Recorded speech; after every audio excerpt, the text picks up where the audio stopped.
प्रतिक्रिया ये है कि ये बरसों पहले हो जाना चाहिए था। आज आपने अगर सेना का जो अभी प्रेस ब्रीफिंग हुआ है उसमें आपने सुना, उन्होंने कहा कि पिछले 3 दशकों से इस तरह के कैंप, इस तरह की गतिविधियां पाकिस्तान के साइड से होती रही हैं। तो अगर आपके घर के मोहल्ले में कोई आपका पड़ोसी बैठकर आपके घर में कंकड़ फेंकता रहेगा, गोला बारूद फेंकता रहेगा, आग के गोले फेंकते रहेंगे, तो आप कब तक बर्दाश्त करेंगे? कभी ना कभी उसका उत्तर दिया ही जाएगा। और आज अगर ये उत्तर दिया जा रहा है तो पूरा देश उसके साथ खड़ा है। मेरा जनसुराज का अपना मानना है कि ये पहले होना चाहिए था, लेकिन अब जब हो रहा है तो इसको समुचित तौर पर किया जाए, इतनी ताकत से इसको खत्म किया जाए कि फिर से ये न पनपे। दूसरी बात, मीडिया को या जो दूसरे साथी हैं उनको थोड़ा धीरज दिखाना चाहिए।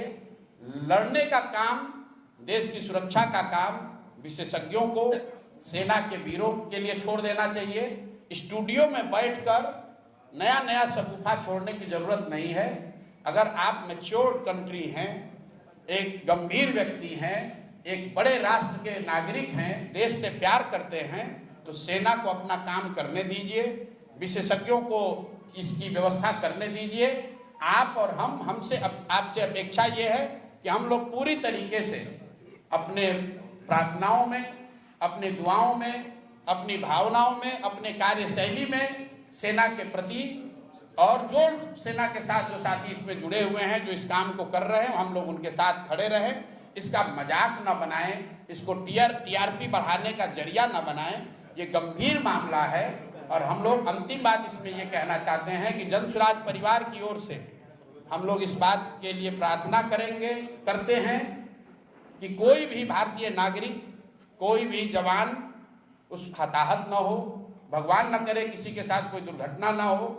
आपके हमारे लिए ये कहना बहुत आसान है कि फलाना आदमी, इतने लोग शहीद हो गए।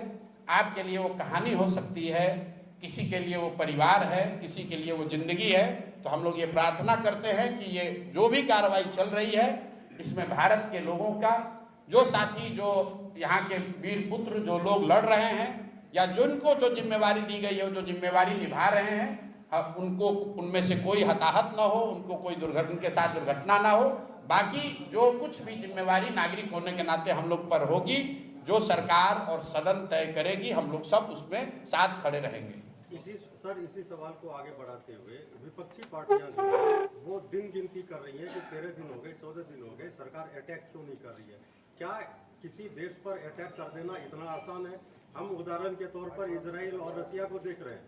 इजराइल, देखिए, मैंने पहले कहा कि ये समय नहीं है एक दूसरे पर छीटाकशी करने का। लड़ाई कोई पार्टी नहीं लड़ती है, न पक्ष वाली पार्टी लड़ रही है, न विपक्ष वाले लड़ रहे हैं। देश के बच्चे लड़ रहे हैं, इस देश के युवा लड़ रहे हैं।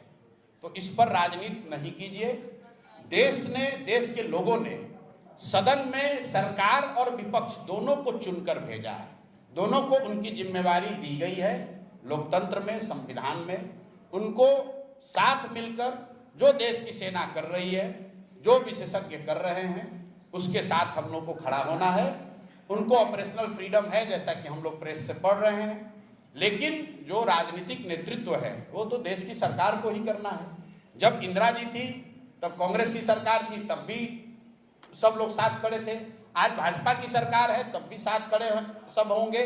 और जब देश का मामला होगा, सरकार किसी की हो, लोग देश के साथ खड़े हैं, किसी नेता और दल के साथ नहीं खड़े हैं। इसलिए देश के साथ खड़े होइए, वो मोमेंट है। और मुझे कहने की जरूरत नहीं है, देश अपने आप, हर वो व्यक्ति जो इस मिट्टी से प्रेम करता है, इस देश से प्रेम करता है, वो अपने आप खड़ा होगा। उसको किसी नेता के सलाह की जरूरत नहीं है। सर, आम जनता तो साथ में है।